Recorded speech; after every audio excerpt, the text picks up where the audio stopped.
Olá, muito boa noite. Está na hora das notícias do nosso estado. Foram detidos em Contagem 3 suspeitos de envolvimento na morte de um sargento. O crime aconteceu em março e o corpo da vítima foi encontrado numa estrada de terra em Betim. Os 3 suspeitos foram presos depois de quase um mês de investigação. Segundo a polícia, Gustavo Henrique Almeida, de 18 anos, Ricardo Nunes Teixeira, de 23 e um menor de 17 estariam envolvidos na morte do sargento de 38 anos. Os 3 também são suspeitos de tráfico de drogas. Com eles foram apreendidos 2 revólveres, uma espingarda, munição, porções de maconha e cocaína, quase R$1.000 em dinheiro, além de celulares. A polícia conseguiu chegar até um dos suspeitos depois de rastrear o celular da vítima, que foi levado no dia do crime. Quando chegaram até a casa do pai do suspeito, os militares encontraram um celular. E foi aí que eles tiveram certeza do autor da execução. No celular, a polícia encontrou fotos de Gustavo Henrique Almeida exibindo a arma que teria sido usada para matar o sargento. De acordo com a polícia, a pistola .40 era do policial e desde o dia do crime está desaparecida. O militar foi morto no dia 11 de março. O corpo dele foi encontrado em uma estrada de terra em Betim, na Grande BH. Fizemos diversas diligências, num esforço contínuo e ininterrupto. E conseguimos, na última semana, identificar um dos autores, que é o que está preso aqui hoje, o Gustavo Henrique de Almeida. Ele confessou a participação, foi ele quem fez os disparos contra o sargento Bruno com a arma do próprio militar, a pistola .40 da carga da Polícia Militar. Ele deu 10 tiros no sargento Bruno. A polícia ainda investiga se há outras pessoas envolvidas no crime e quer saber também qual o motivo do assassinato. A investigação ela prossegue, nós vamos prosseguir com as investigações e há uma possibilidade muito grande de que haja outros comparsas e outras pessoas envolvidas.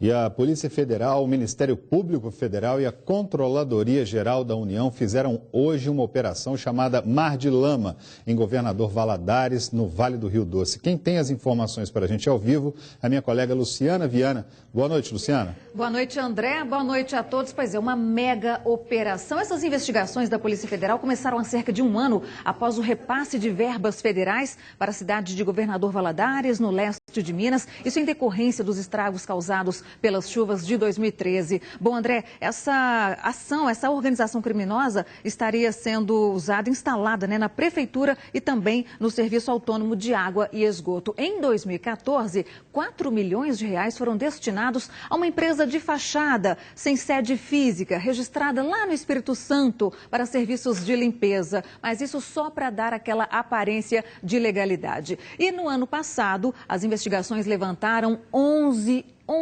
contratos fraudulentos e o prejuízo pode chegar a R$1,5 bilhão para os cofres públicos, viu, André? Agora, André, foram tantos crimes cometidos por esses agentes públicos que, somadas as penas, segundo a Polícia Federal, são 775 anos de prisão. São 150 crimes entre corrupção passiva, corrupção ativa, peculato, enfim, desvio de dinheiro público. André, é um absurdo e, felizmente, a Polícia Federal conseguiu chegar aí aos agentes, André. Pois é, e quem sofre é o povo, né, Luciana? Exatamente. Quer dizer, desvio de dinheiro público, dinheiro que deveria ser usado para construir unidade de saúde, dinheiro que deveria ser usado para dar mais educação para as crianças, mais segurança para a população, não. Aí ele é desviado, que é esse. Eu acho que essa é a doença que acontece hoje no nosso país, né? Agora... As pessoas pagam imposto, pagam em dia, pagam tudo que mandam pagar para acontecer o quê? Muitas e muitas vezes, em regiões como essa e também em Brasília,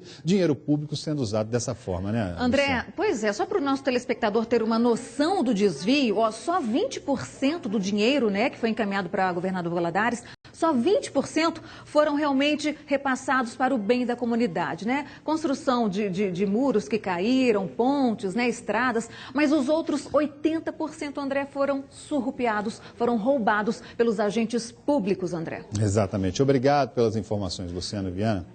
E olha, já são quase 3 anos de espera para o início das obras da nova rodoviária de Belo Horizonte, no bairro São Gabriel. Em agosto do ano passado, o consórcio responsável anunciou que as obras estavam atrasadas porque havia muita sujeira no local. Mas até hoje, a única coisa que existe por lá é muito mato.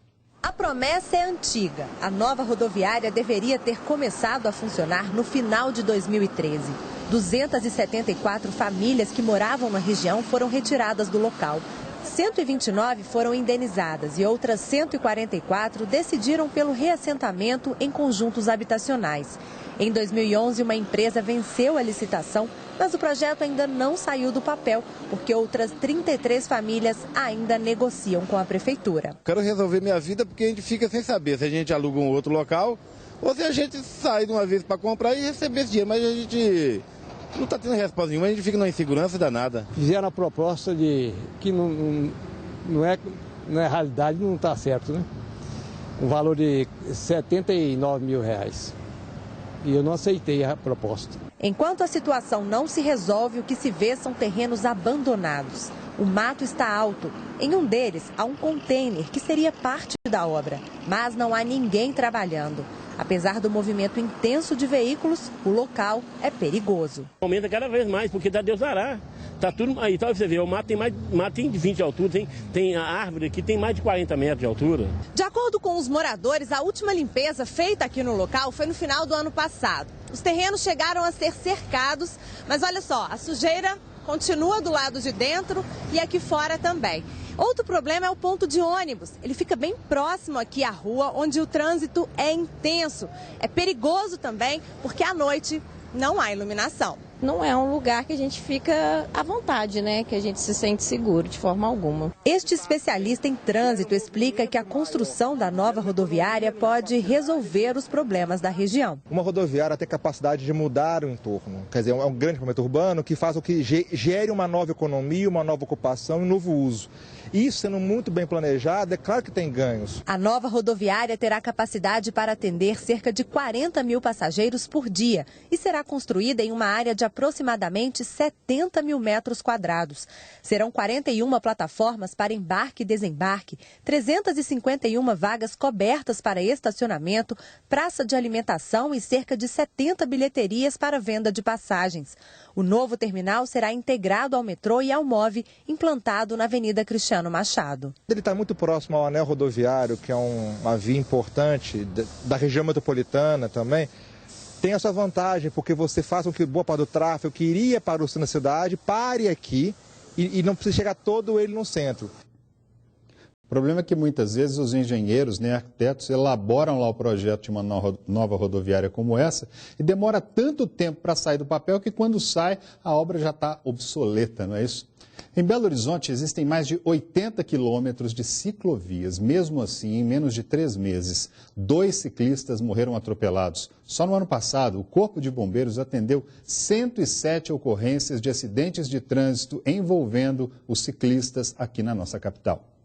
Quando criança, a bicicleta fazia parte da recreação de Vinícius. Hoje, aos 34 anos, ela é o meio de transporte dele, mas também o símbolo de uma causa. É que os acidentes com quem usa bicicleta para se locomover na capital mineira aumentam a cada ano. Carros, ônibus e ciclistas disputam espaço nas vias. Vinícius registrou a movimentação após a morte de um ciclista na última semana na Savassi, após ser atingido por um ônibus. Em menos de 3 meses, 2 ciclistas morreram em Belo Horizonte, vítimas de atropelamento. E só no ano passado, os bombeiros atenderam a 107 ocorrências de acidentes de trânsito envolvendo ciclistas na capital. Não está nada fácil a vida de quem anda sobre as 2 rodas. Há momentos que os motoristas estão mais amigáveis e há momento que os motoristas estão mais agressivos. Vinícius critica a falta de abrigo para as magrelas. Segundo ele, um incentivo a menos para quem ainda não optou pelo transporte por bike. É o lugar onde guardar a bicicleta, que às vezes é muito chato chegar em algum lugar e não ter como guardar a bicicleta, né? As análises desse consultor em trânsito não são nada boas para os ciclistas. A BH Trans e a Sudecar e a Prefeitura de Belo Horizonte, que são as responsáveis pela instalação e pela manutenção das ciclovias, elas ainda não compreenderam que Belo Horizonte não tem os apelos necessários para que o ciclista vive em harmonia com o motorista.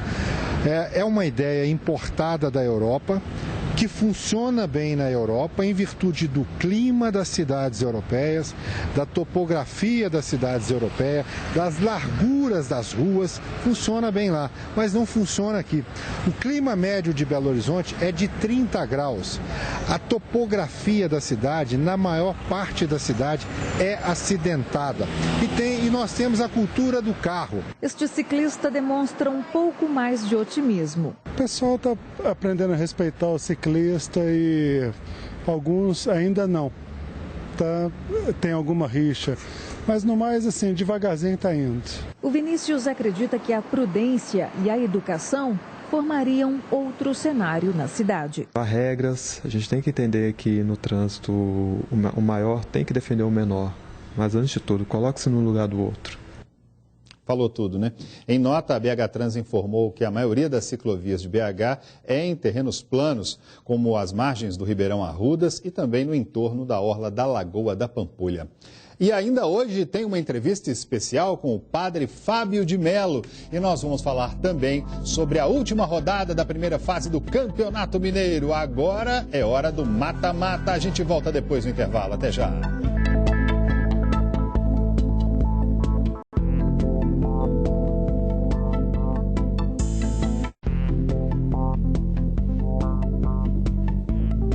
Jornal Band Minas. Oferecimento